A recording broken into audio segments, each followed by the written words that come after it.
Assalamualaikum warahmatullahi wabarakatuh.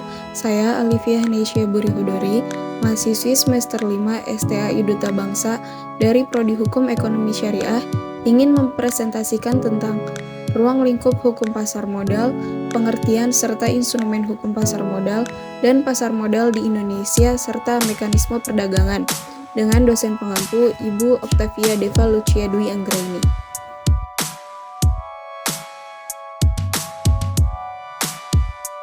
Ruang lingkup hukum pasar modal mencakup berbagai peraturan dan regulasi yang mengatur kegiatan di pasar modal.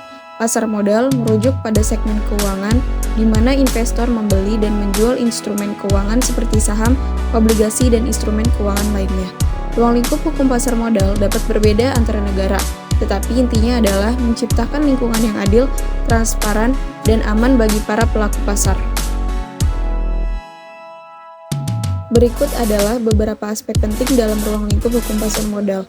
Yang pertama ada otoritas pengatur. Sebagian besar negara memiliki lembaga atau otoritas pengatur yang bertanggung jawab mengawasi dan mengatur pasar modal. Contohnya adalah OJK di Indonesia. Yang kedua, pendaftaran dan persetujuan.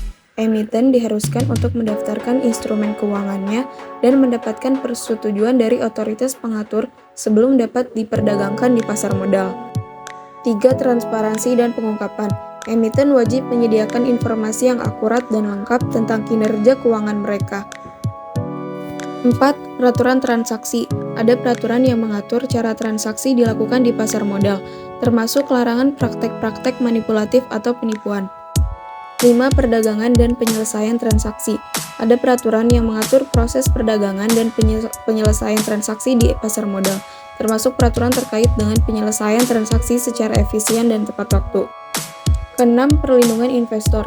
Ada ketentuan untuk melindungi kepentingan investor, seperti penyediaan informasi yang jelas, perlindungan terhadap praktik penipuan, dan mekanisme penyelesaian sengketa.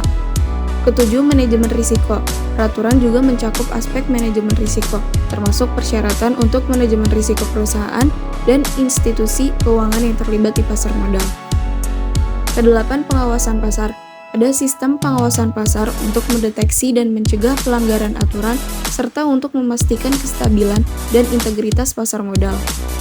Yang kesembilan, inovasi dan teknologi.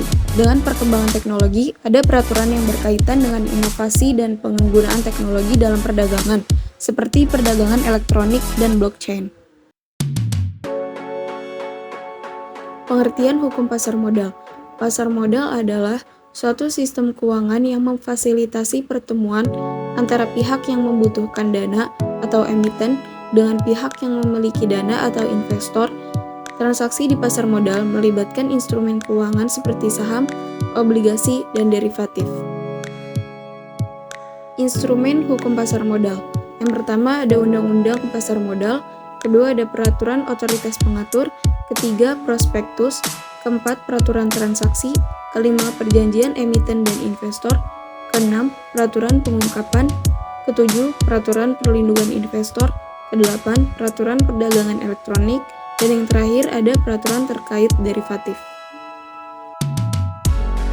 Pasar modal di Indonesia adalah suatu sistem keuangan yang memfasilitasi pertemuan antara pihak yang membutuhkan dana atau emiten dengan pihak yang memiliki dana atau investor. Pasar modal di Indonesia diatur oleh Otoritas Jasa Keuangan atau OJK, yang merupakan lembaga pengatur di bidang jasa keuangan termasuk pasar modal. Mekanisme perdagangan. Mekanisme perdagangan mengacu pada proses dan aturan yang mengatur bagaimana instrumen keuangan seperti saham dan obligasi diperdagangkan di pasar modal. Mekanisme ini memastikan terjadinya transaksi yang efisien, adil, dan teratur. Elemen kunci dari mekanisme perdagangan. Pertama ada bursa efek, kedua order, ketiga matching order, keempat harga saham dan indeks, kelima sesi perdagangan, keenam pasar primer dan sekunder, ketujuh broker dan dealer, kedelapan clearing dan penyelesaian, kesembilan perdagangan elektronik, kesepuluh regulasi dan pengawasan. Sekian presentasi dari saya, kurang lebihnya mohon maaf. Wassalamualaikum warahmatullahi wabarakatuh.